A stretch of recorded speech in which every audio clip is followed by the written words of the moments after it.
Hey everyone, and welcome back to Joey's Retro Handhelds. I'm Joey, and today we're just going to talk about the Odin 2 Mini, which we finally have all of the information that we need to make decisions. We have a date for pre-orders and when those will go up, and pricing and all of that. So I figured I've done videos like this in the past, and they've always done well and helped people out. So we're going to do a before you buy video, and I have my water, I have my laptop, and we're just going to go through it together and go over all of the specs and everything you need to know and help you decide if it's something you want to buy. So the very first thing that we should know is that May 20th at 6:30 p.m. PST is when pre-orders will go live, and there's going to be coupons as well. It looks like for the first 200 we'll get $30 off, then $15 off for 300 people, and then $10 off for everybody. Now, the coupon should be available right before launch. If it's anything like the Odin 2 launch, you'll get it right before then.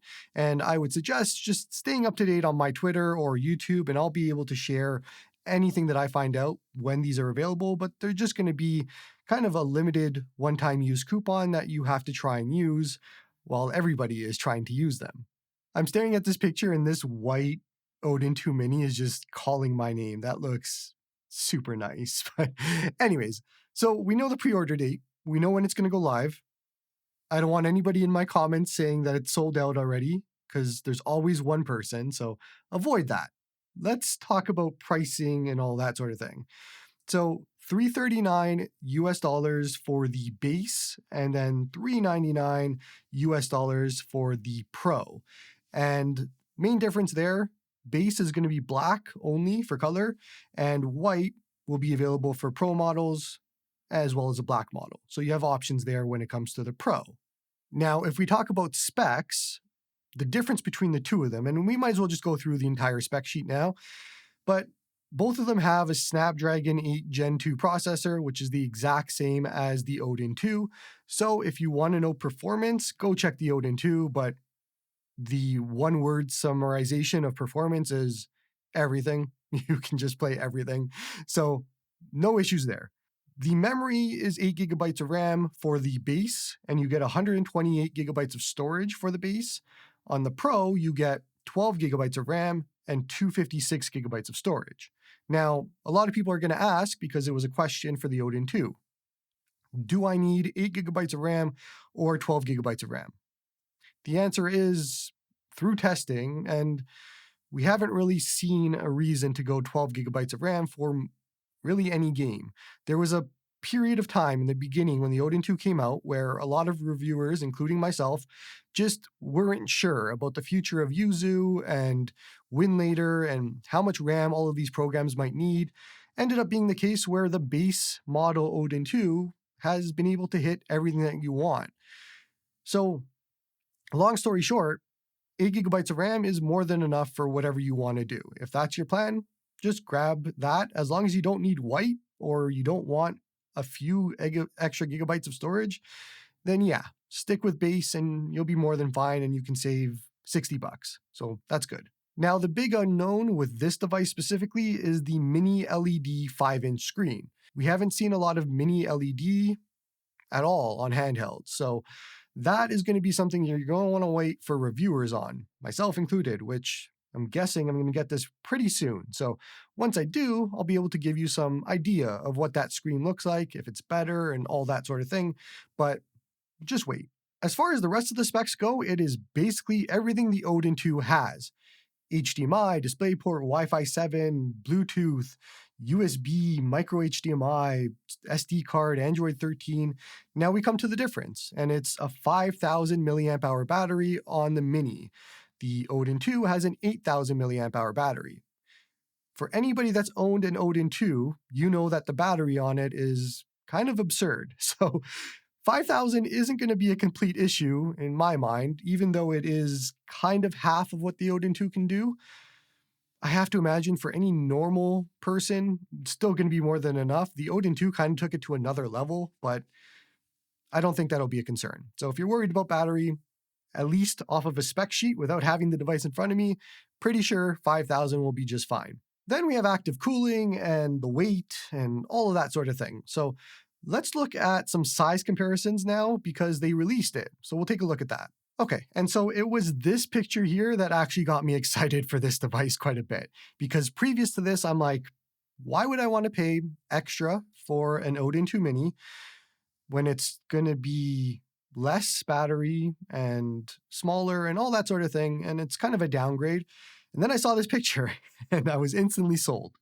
And the reason I was instantly sold is because I have an Odin 2 and I have a Vita. And when you put them together, it is a very big difference for size.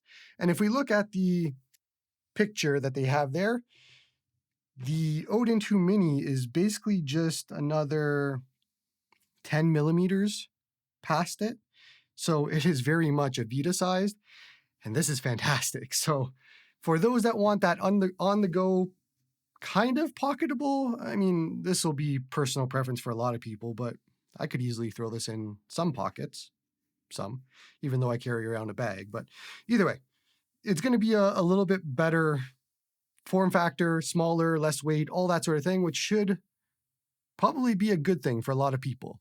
So anyways, back to the Odin 2 Mini. Now, something I forgot to mention is included in that $339, $399 price is going to be a screen protector and a bag. So depending on how you value those items, it could bring it in line more with the Odin 2 base pricing, and you're just kind of getting those and paying for it.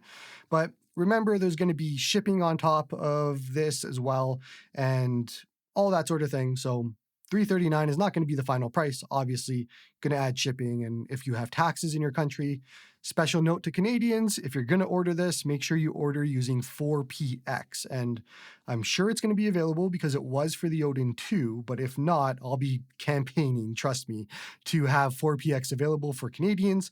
Main reason being, DHL will cost a lot in customs and shipping for you. 4PX, zero. So keep that in mind. Otherwise, there is not much else to say about this. This is a basically known quantity device. The sticks are sticks that we're familiar with. They're on the Odin 2.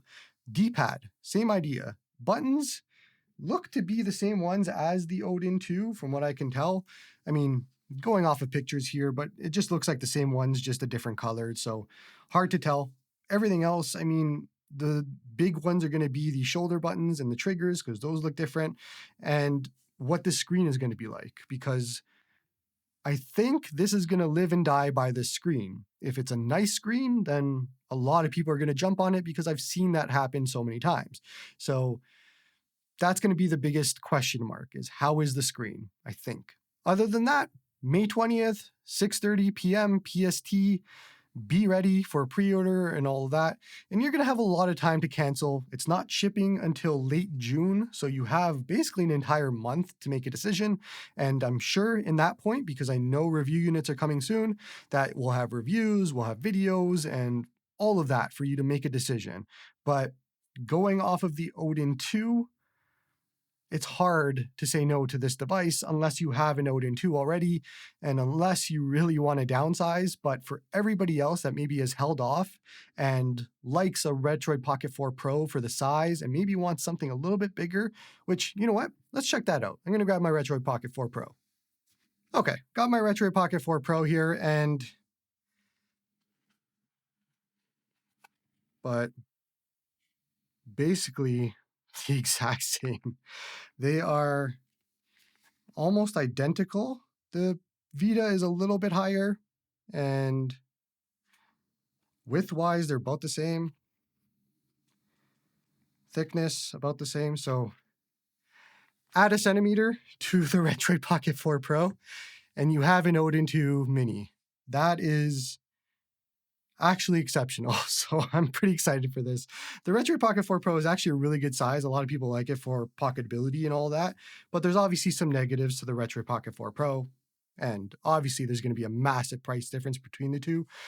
But if you like this form factor or the Vita form factor and power is what you're looking for, then this seems like it's going to be a perfect decision for a lot of people. But again, it all depends. Do you have an Odin 2 already? Do you not? Are you looking for a smaller form factor and all that sort of thing? But got to admit, that white, I'm still staring at it. It looks fantastic. So I'm waiting. And I'm hoping that's what they send me. If not, I'm just going to go buy that white because it looks great. So that's going to be it for today's video. Just wanted to share a quick before you buy, give you a wrap up of what we know and all of the information that we know. So if you're interested, I'm going to have links and all that sort of thing to it when it comes out on May 20th. Check out my Twitter and YouTube and all that, and I'll be posting it. Any questions, check out the Discord for AYN. I'm sure they'll be happy to answer it. Otherwise, come join me on the Discord, support me on Patreon, or just give this video a like and a sub, and hope you all have a good one.